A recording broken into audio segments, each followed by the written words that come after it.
This can't be love because I feel so well.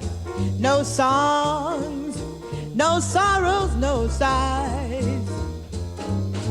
This can't be love. I get no dizzy spell.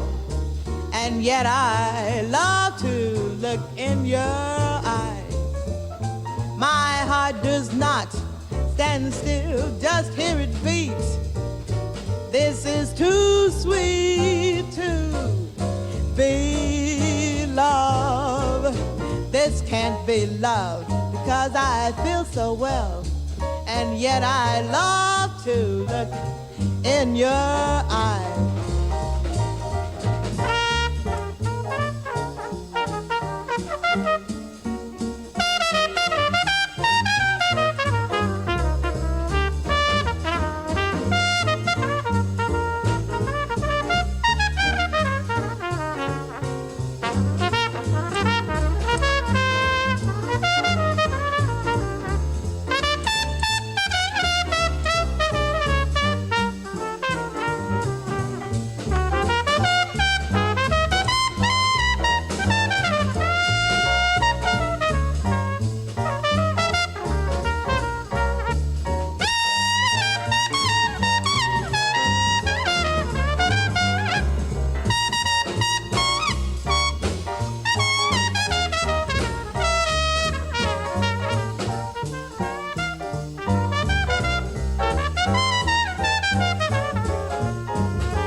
All right, that's Clora, Clora Bryant, singing and also on trumpet. She called herself a trumpetiste.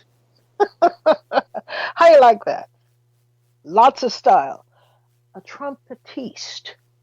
The song, of course, is This Can't Be Love. This is from her 1957 album, the only one that she recorded.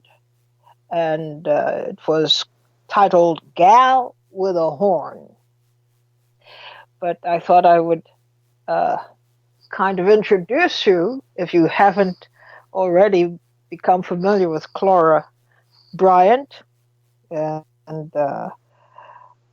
it's so refreshing to hear her composition and her contribution to jazz. This was at a period where she was part of the vanguard of women in jazz. This is Leid Stories. I'm Utrice Leid. We find out today that a couple of people have taken the dive with respect to the ongoing inquiry into Trump's activities.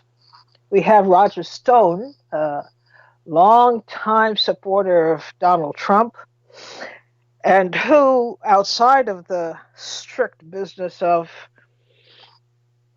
the actions of the president and whether they were legal or not, took on the role of doing a lot of shadowy work for the president. And one of the principal projects that he had assigned himself to was getting the lowdown on Trump from a behind-the-scenes perspective, and that was to connect with WikiLeaks to find out what they had on Trump that could be used to sink Trump's candidacy. Well, Roger Stone fell on his own sword today, and he was convicted of all 5 counts with which he was charged. So that's one down.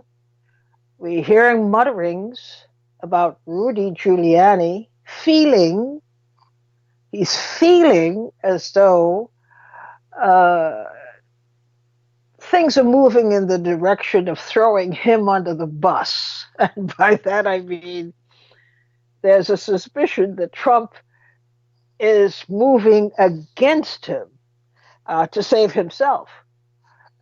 So I don't know where that leads, but that's the the rumor now is that Trump is beginning to sell out some of his most loyal supporters and henchmen uh, to save himself from serious and dire consequences. And we have now on the stand testifying today uh, the diplomat who is testifying that she was just stunned when Donald Trump said publicly, and he said it to uh, leaders of countries, especially of the Ukraine, that he was so disappointed in her and essentially saying that it should be no surprise if she should, sort of lose her job. And indeed, she did. She is countering that she was pressured out. And this was part of the arrangement between the Ukrainian government and the United States, specifically the Trump administration, to free up transactions between these two countries without having people in the middle of it all who could jeopardize these private arrangements and who could, in the end, sabotage this growing arrangement in which a lot of money probably would have exchanged hands and there'd be a lot of stories to tell. So they started winnowing out the people they believed would be in the way. She said she had asked uh, Secretary of State Mike Pompeo to help save her position, but more so help save her reputation. And he flatly told her, no, no can do. And so she was forced out. This is her contention. Now, just earlier last week, actually, no, it was midweek last week, if you recall, I was musing about developments in the diplomatic world and how the Trump administration, when you really stop and think about it, the moves that they made to put people out of the way of their true intentions and to run a parallel and shadow government. I said that. And that is precisely what she said. It amounts to the president, by carefully winnowing out the ranks, moving people out of the way who would likely insist that things go the right way and muck up the works. You get rid of those people.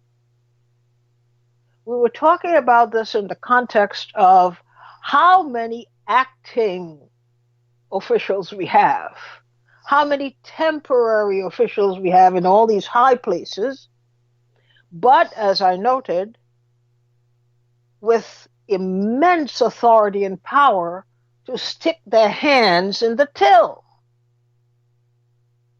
I mentioned it with respect to Puerto Rico, where hundreds of millions of dollars are still unaccounted for, while the country has not really been put on the track to recoup from Hurricane Maria that did such devastation. Congress allotted the money, approved of the money, but it simply disappeared. Where it is, nobody knows. But we do know that they're acting officials, they're temporary officials who have no authority to do anything. And so I thought about it, I talked about it here. And what this diplomat is talking about, a woman with more than 30 years' experience And her entire career has, throughout her entire career, has garnered a great deal of praise from many, many parts of the world for her ability to handle the task that she has been assigned, even during very troublesome times. So she was hinting today as she testified, in fact, she said it out loud, that she was targeted for annihilation. She was targeted not only to be fired and pushed out of her position, but she was targeted to have no future after that, so that she would be forever neutralized. She wouldn't be able to talk about anything with credibility and authority after that. Well, she seems to have captured the attention and sympathy, I should say, of members of Congress listening to her testimony, and that is a problem for Donald Trump and his whole administration now. So it's getting really uncomfortable for Trump to continue to be Trump in all the ways that he has been Trump, which is he does what he wants, how he wants, when he wants, and how often he wants. He is running things.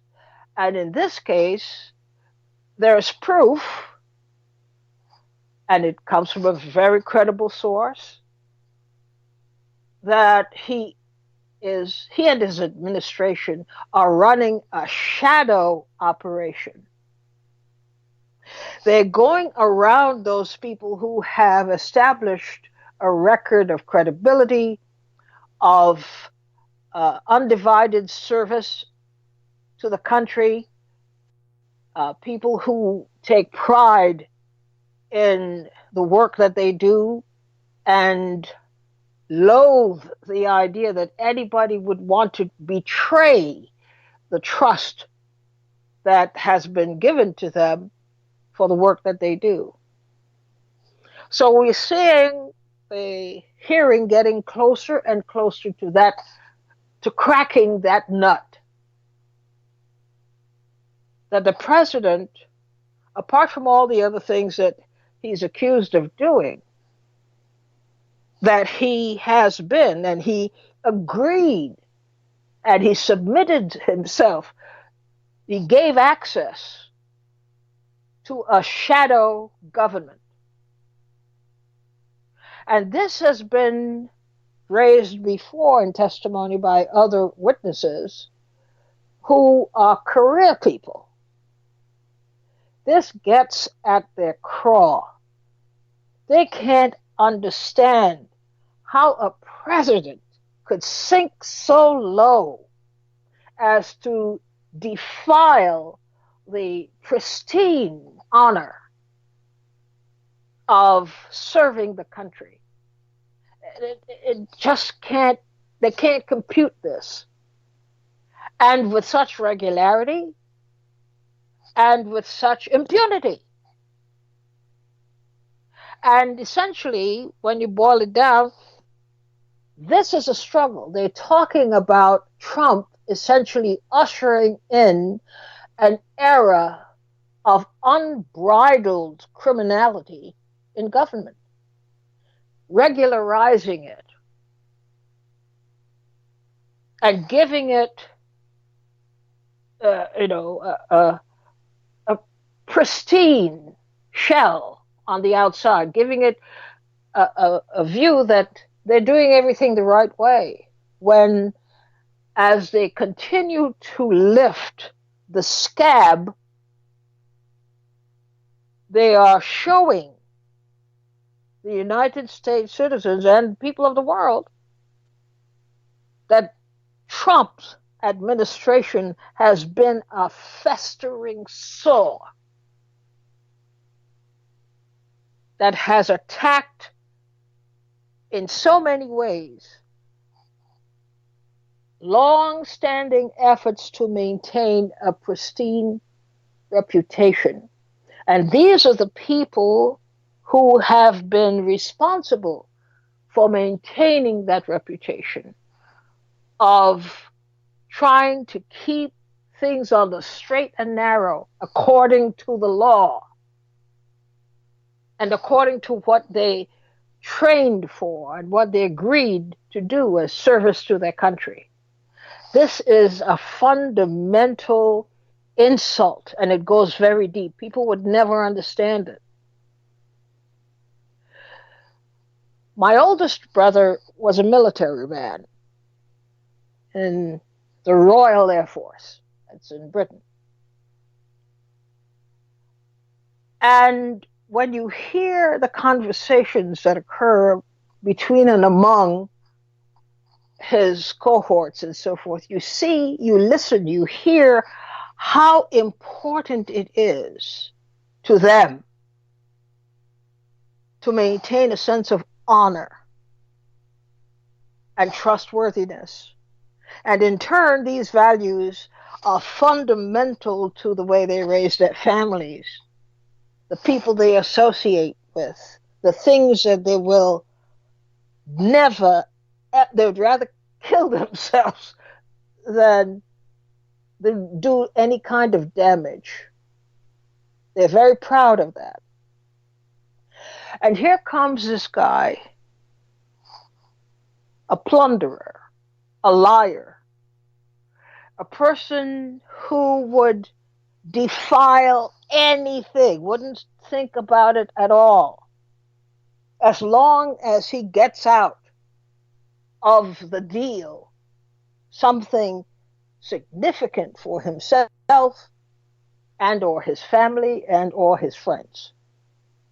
And this is by necessity, it would involve him doing things that we would think are unthinkable.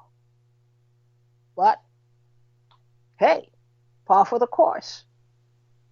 He doesn't care about values. He doesn't care about people's emotions and whatnot. He cares about making money by every means necessary. And those are the values he has imparted to his children, who are also part of this administration. And that's why we are experiencing the kinds of things we are experiencing. We have fundamentally different values. And he insists on compelling us to honor his dishonoring of our values. No can do. No can do. Well, it's Free Your Mind Friday, and we go back to our custom that on Fridays, the airwaves belong to you, and you raise issues that you wish to share. You have a point of view, hopefully, and you can defend your position if you're taking one, but it is your turn at 888-874-4888. And let's hear what you're thinking today. 888-874-4888.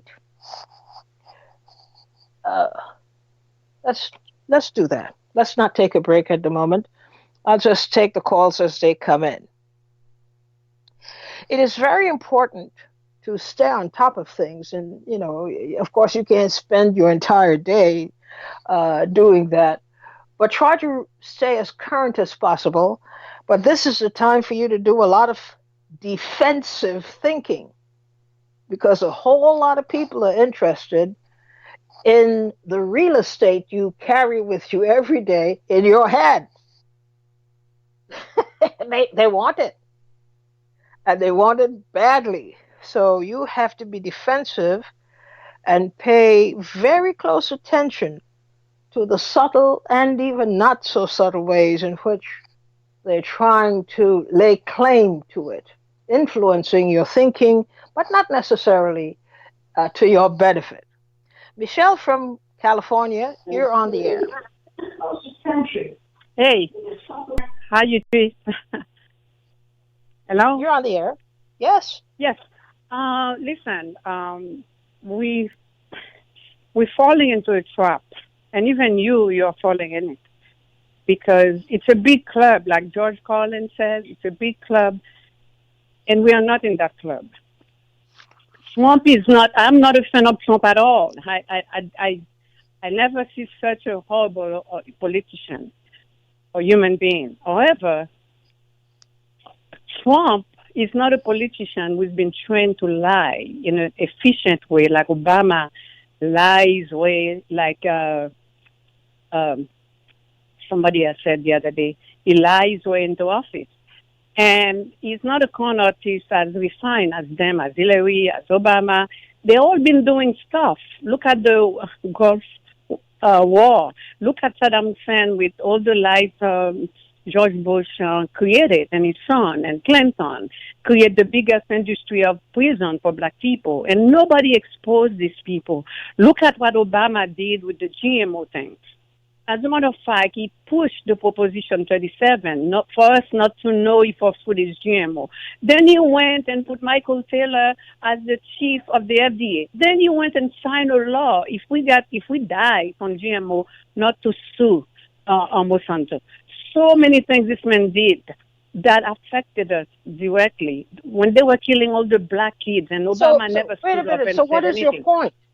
Where are My you point going is, with my this? point is, we need to cover more of the children who are drinking dirty water in St. Michigan as a media. Uh, we fall into the trap of CNN and MSNBC. We're in bed What with what Trump. They're what in is the bed with trap that you're talking about that we have the threat fallen is into? is all phony. They're all distracting us to get into that impeachment thing.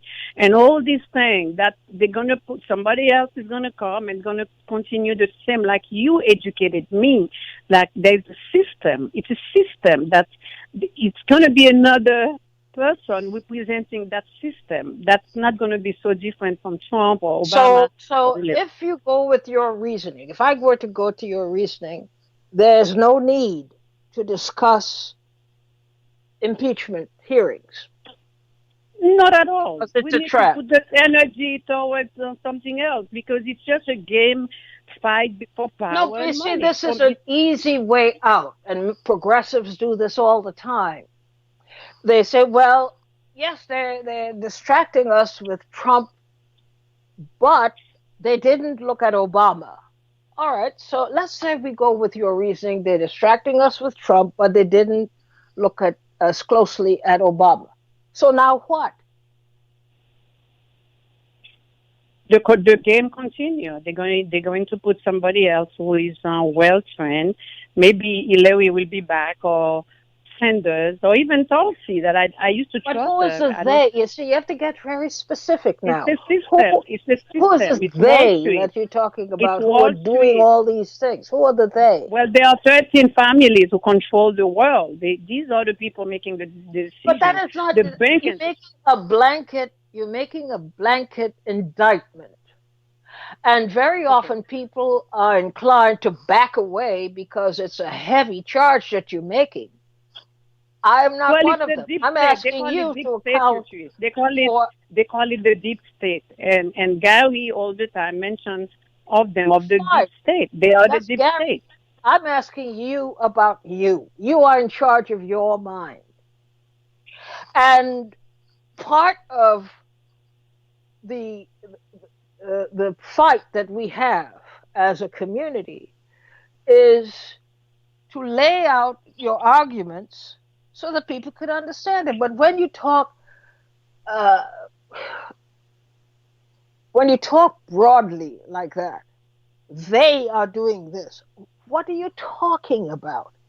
The people in power, the people Who like are the Pelosi, they they? are Who are they? pe- people from the government, from the industry, all the No, it's industries not enough together. to say people from the It is government. enough, Patrice. It is enough. Why The not? bank No, industry, it's not, Wall because Street. what you do is you escape accountability for making your own statements. Well, When you you say cannot put me they, on the you're stand. telling us You accept what I say without me having the responsibility to name names, to cite examples of what they're doing, and to refer to the record. You're not inclined to do that. You're no. inclined to make Wait a statements second, and you leave tweet them there, leave them hanging before without before any accountability for the charges before that you you're ask making. me before you ask me this question of accountability. You need to ask Gary Knoll and Joel No, Salant no, and no. I all don't need the to ask other Gary great Null people. because Gary Null is not speaking to me right now. You are. Well, you work for him. No, no, I don't. Well, you work under his umbrella. We are Then you part should of be the able. collective. But again, you shifting and you dodging the real point that I'm posing to you. Where is your accountability for just making these statements without being able to raise one credible example? I'm not saying that you're wrong. I'm saying that this is part of what people have to do in a movement. You can't make blind statements like that. You have to be able to say something. You have to be able to point out something and not just say they, and you leave it at that, with the implication that anybody who asks you to further define your position is committing an act against you. And that's not the truth. That you should state your case or what you present as your case without any challenge at all.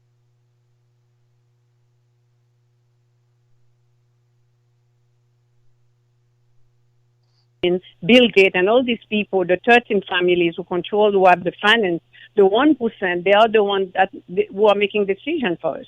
I used to work for them. I know their language and I know how they behave. So I don't have to give you any account of who they are because I don't This work is with them. exactly the point. And if there's anything that we need to arrest, it's this. People are playing fast and loose with what essentially, if it goes unchecked, will become propaganda. No, if you have a valid point, present your point validly. You can't get away with making broad statements, expecting not to be challenged, expecting to have no further accountability other than your But that's what I'm statements. doing And now. I'm challenging you, and you get upset by putting me on the stand, making what I said non-credible. what are you So it's challenging me okay, about? but it's okay Let's go. too because Let's go. Let's go. there are enough. I want to take this on right now.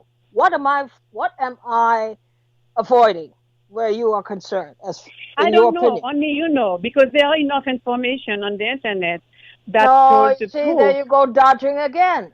I am asking you for specifics, No, I don't. I'm not an not historian. I'm 5,000 not. I'm an specifics. average citizen who take credit information from people that I trust and from award-winning journalists, put them together, and I come to my own conclusion.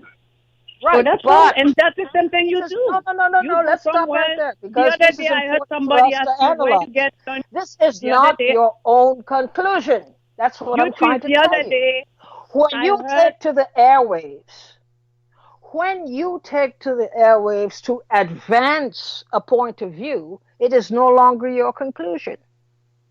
You are now activating what you're thinking to influence other people's thinking. That's a whole different ball of wax.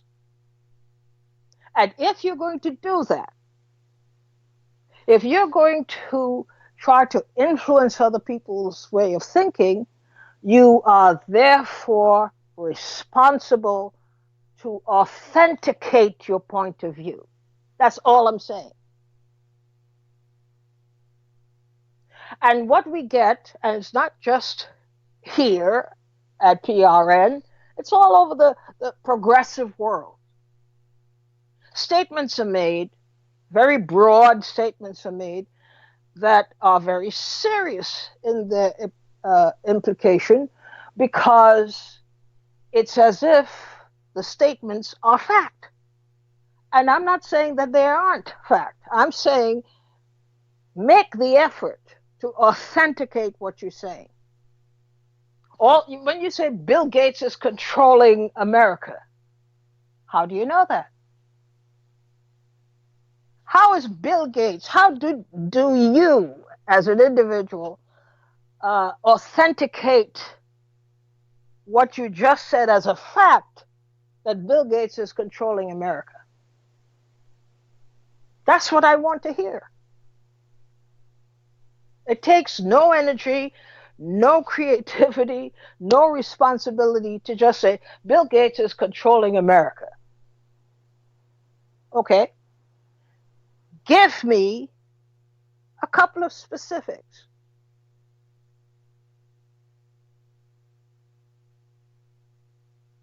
Went to Africa and distribute AZT, killing a bunch of Africans, making them think that he's a philanthropist. And these drugs were killing Africans until the president of South Africa, Thabo Mbeki, said, we don't want these drugs. We want clean water. We want food. This is what our people are suffering from, malnutrition.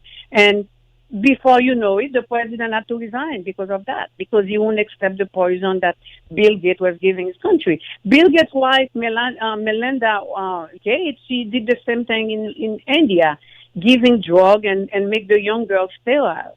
And they push him out. There's so much out there that link Bill Gates to whatever is going on in the world right now. It's incredible for people. As a matter of fact, a caller asked you the same question the other day. He said, you Tris, where do you get your information? And you said, I read from the newspaper.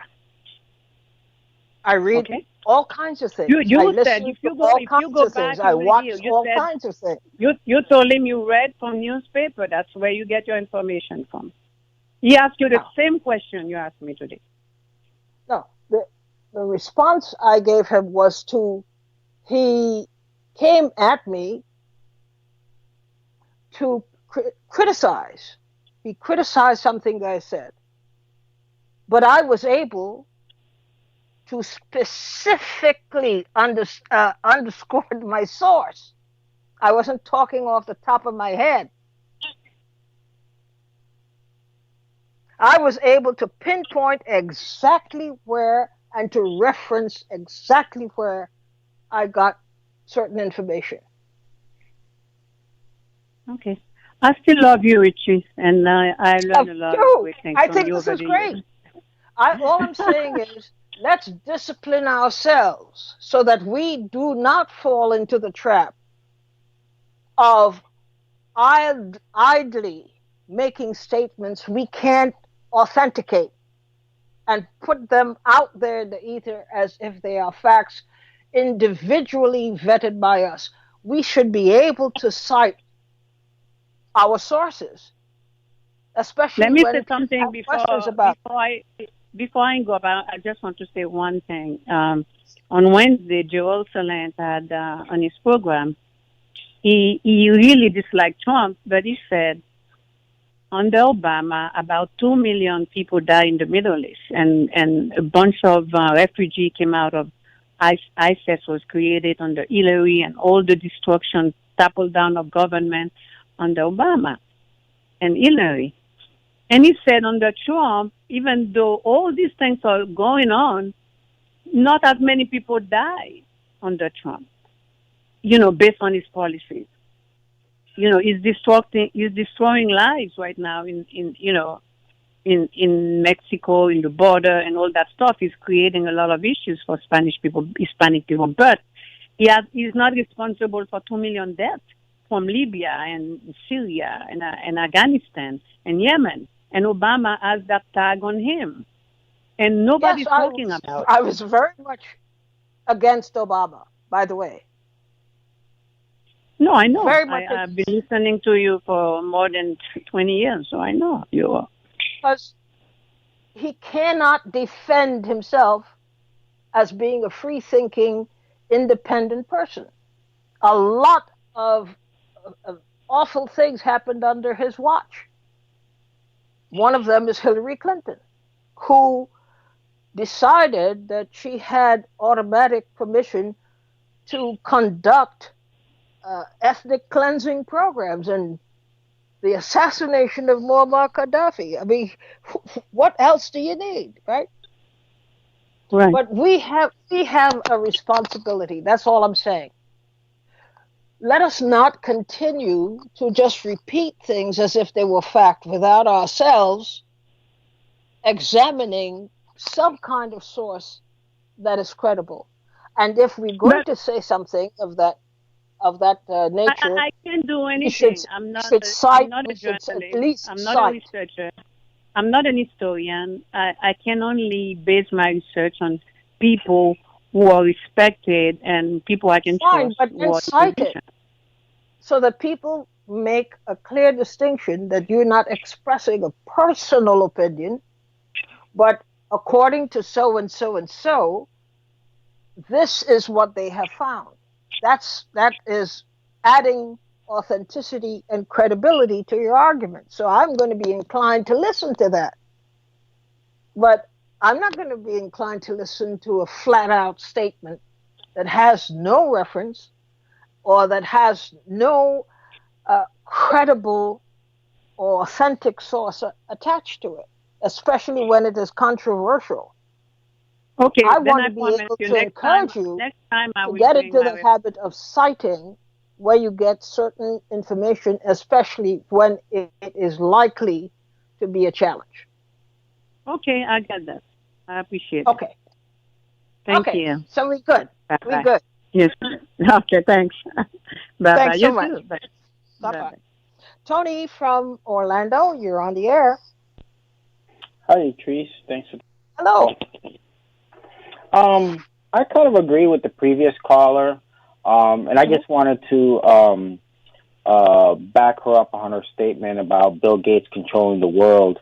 Around November the 6th, I believe, Bill Gates was complaining about paying the most taxes than anybody in the whole world. He made a Trumpian statement. He pays the most taxes than anybody in the whole world. And he was fine with paying 10 billion and even up to 20 billion. But if he had to pay 100 billion, then there's a problem. Well, he only has 107 billion dollars. So that was a ridiculous statement. And Elizabeth Warren, which is the reason he was bringing up this issue, was only proposing to issue a levy of 3% wealth tax on billionaires. So his whole claim was just ridiculous. And now, ever since people like him, Mark But wait a Cuban, minute. and these Wait a minute. Why billionaires do you have been call it complaining, ridiculous? He's speaking from his perspective. I understand that. But what I'm All trying right. to say So is then accept he's it throwing as out that and numbers, nothing else. He's speaking but you, from that doesn't prevent you from seeing things a different way. what But I'm saying, you trees, don't is come that out as if nobody, the task. What's important is to condemn Bill Gates for the way he's thinking. Look, you trees, he's a look, billionaire. I understand that. But what All I'm right. saying is no one is proposing to tax him $100 billion on his 107 billion. No one has ever mentioned anything close to that for him to make that kind of statement. What he's trying to do is Here's where you create have a to see sentiment. things. I understand, but Just what he's try trying this. to, He is expressing an opinion. I understand, and that's what I'm All doing. right, from a personal point of view. Now, why Okay. you choose to translate that into he's expressing a factual opinion is What I'm beyond me. saying, Yatrice, because no one has proposed to tax them in that amount. And my So, point is not just that. My point is the person who's proposing to tax the billionaires is Elizabeth Warren, who is number one in the Democratic polls right now. Ever all since right. these billionaires have been coming out complaining about paying more, guess what's been happening? Now we got Bloomberg, Deval Patrick. Now we're talking about Eric Holder jumping in the race. What's going on here? It's All like of I that, said earlier in all the of week. that, there is nothing illegal about any of that. There's It's nothing just, illegal. it just rubs you the wrong way. What I'm There's nothing saying, Latrice, illegal is about that people expressing an opinion, no matter how ignorant it is. Latrice, That's their what opinion. I'm saying, what I'm saying is these billionaires, they don't want Elizabeth Warren or Bernie Sanders winning the Democrat Party nomination, and they're And going to do isn't that everything in their understandable? power to make sure that doesn't happen. No, no, no. Well, let's deal with this. Why should a billionaire want to support Elizabeth Warren?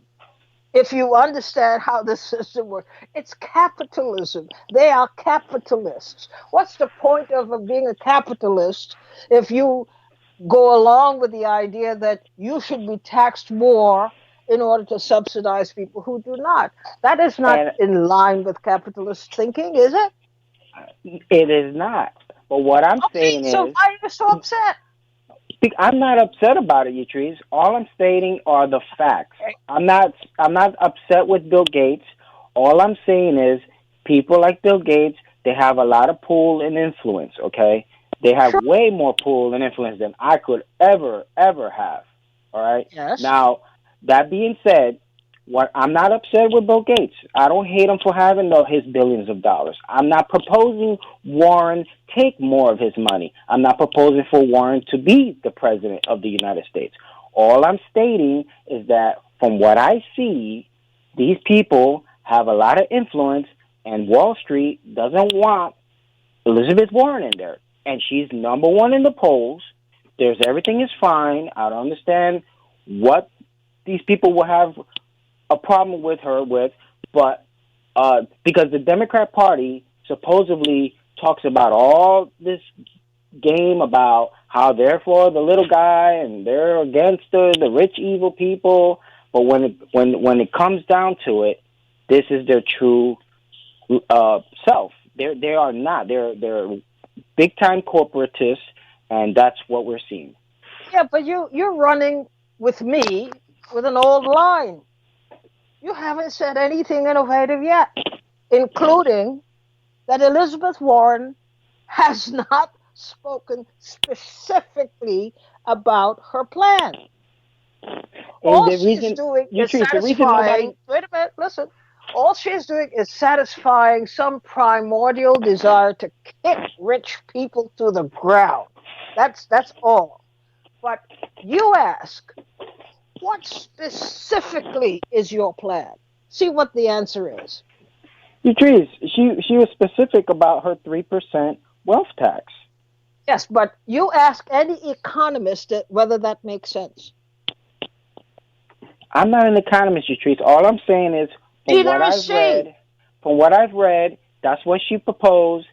The Yes, billionaires got and she's upset, and proposing now we that have to three new as a candidates in the race. palliative. She is she's disingenuous when she proposes that. It's a palliative to make people believe, well, she really wants to be fair. She really wants the rich to pay their fair Patrice, share. You all these ask people are any Patrice. You're competent not. economist, wait a minute. I You ask any yeah. competent economist to analyze Elizabeth Warren's economic plan or tax plan. See what the reaction is. Don't take my word for it at all. I'm not an economist. But you ask which economists, which of them has reviewed what Elizabeth Warren contends is a masterful tax plan and whether it makes sense, whether it will work as she envisions. They're all playing with our brains. I know that, Yatrice, and it's the same thing with the billionaires. When you have people like Warren Buffett saying that their secretary pays more taxes than they do as far as Yes. a percentage is concerned, all they're doing is playing with numbers and playing with our ignorance and trying to make us think that they want to do more when somebody like Elizabeth Warren comes around and says, you know what, I am going to take more from your money. That's when they all get up and start crying. They're But all these taking more. years She is ago, talking about taking more relative to what they had paid before. She's not talking about paying more relative to their revenues, their current revenues now. She's not talking about that. She's not that crazy. all I'm saying is, that's why I label these guys the good guy billionaires, because for years they act as if they are for all of these good things for all the little poor people around the world, and while really what they're doing is getting rich off of everybody's backs. Yes, but that is also a false notion in too many cases to just make blanket assertions like that, because it betrays what really concerns us. We have in our hearts, and I understand it. We've lived in societies where the rich basically are ruthless and they can't get enough. And they're getting enough means that way too many people have to do without. And we resent it that governments allow it. This is a deep-seated feeling. Let's not deny that. But at the same time, we shouldn't fall for these panaceas that they're dishing out. Where, I mean, she has said, Elizabeth Warren, I want the rich to pay more.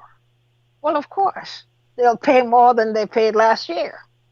But that doesn't mean that they're paying more with respect to the volume of riches they have acquired in this year. It, it, they're not paying more. They may even be paying less. But on the bottom line, it looks like they're paying more.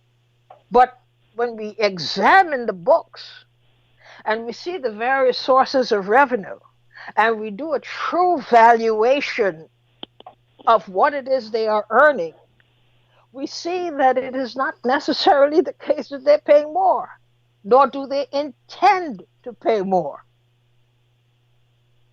And this is the sleight of hand that I think Elizabeth Warren is indulging us in, giving us this kind of false notion, a kind of, the magician waves a scarf to distract you, and suddenly you see a rabbit. Okay, we are beyond that now.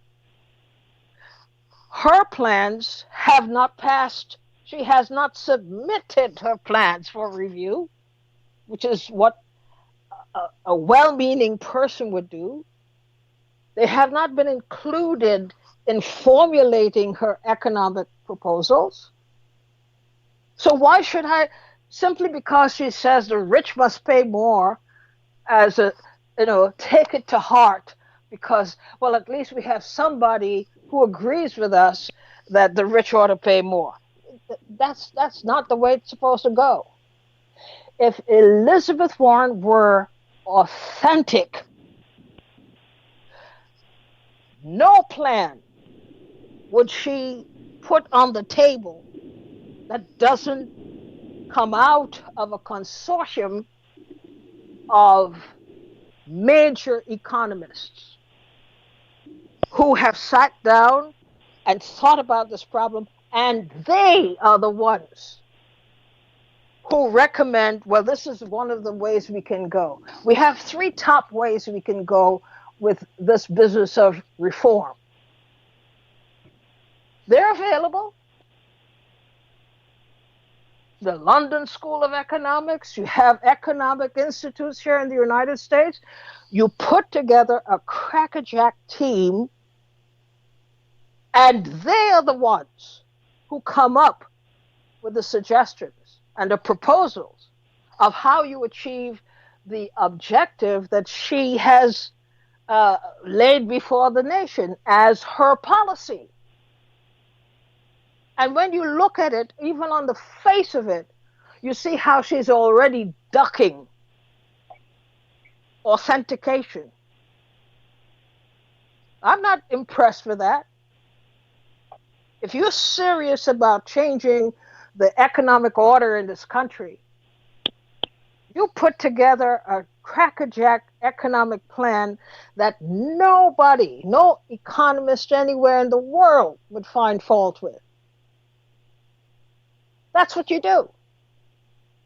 But don't come to me with a song and dance and you singing sweet music in my ears. But I know, even if other people are ignoring it, you don't have your act together. This is not a plan. These are ideas that you have swinging around in your head. You're not an economist. And there may be a mile's worth of difference between what you, Elizabeth Warren, are saying and what is possible according to economic theory, real economic theory. Don't play with me. That should be our attitude. We know you want to be elected and you're tackling issues that are very, very attractive to people longing for solutions. But don't play with me. And we have a right now to subject her and whoever her economic advisors are as to how it is that the rich will pay more and the poor pay less but get more. Fair question? That was an excellent question. You laid out an excellent case, Utrice, as usual. Thanks, Tony, for allowing me to rant, pretending I'm answering your question. Thanks. You take care. Thanks so much. Have a great weekend. You too. And thanks, Tony, and I mean this. Thanks for your well thought out ideas and opinions and the bravery to put them before everybody. Let's examine what you say, because so much of what you say has great merit.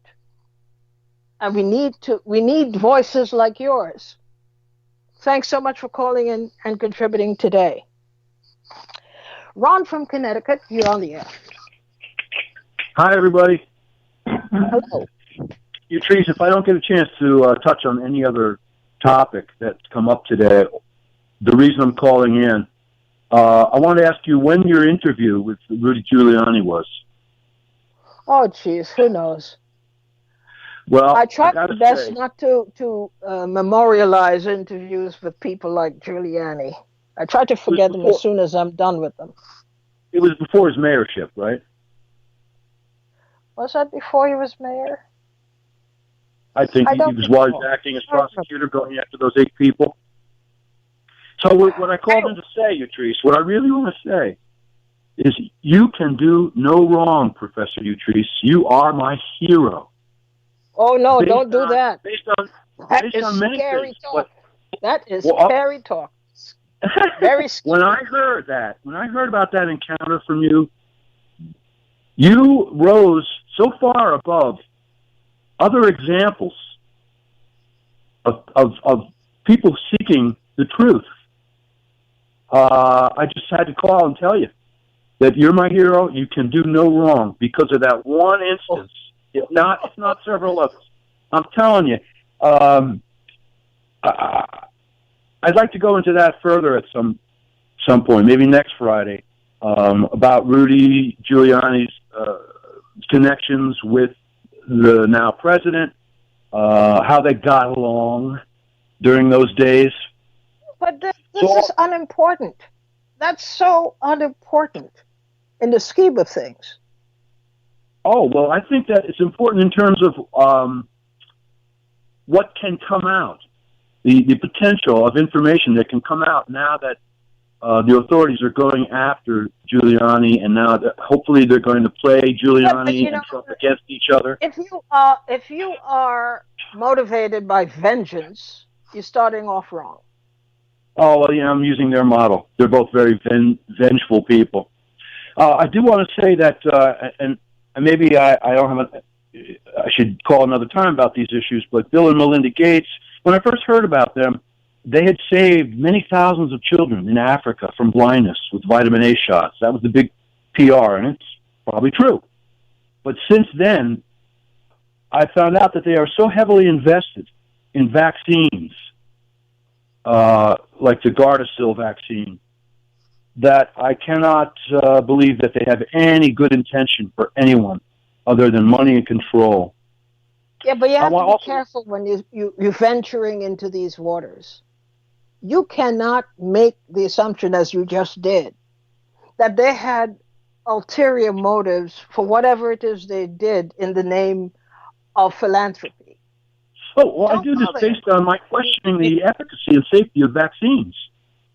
The point I'm making is this. Do your research before you place your conclusions before people. Do your research. Your research gives you a bit of authority to go beyond the strict business of journalism and say, well, I've seen this and therefore I could conclude that. No, you can't do that. I've done some research about vaccines, and I'm sure that Gary Null and other people will support. No. You're missing my point. I'm sorry. You couldn't have said, I've done some research on vaccines.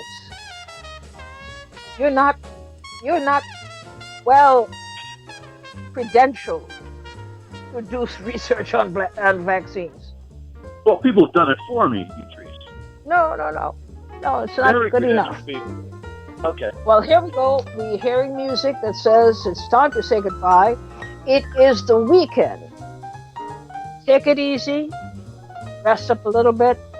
Don't drive yourself to drink over the weekend. Although I can see how that could happen based on what we've been through this whole week. But surround yourselves with people who bring positive dimension to your life, bring you through the weekend, and we'll talk to each other on Monday. How's that as a plan? See you Monday.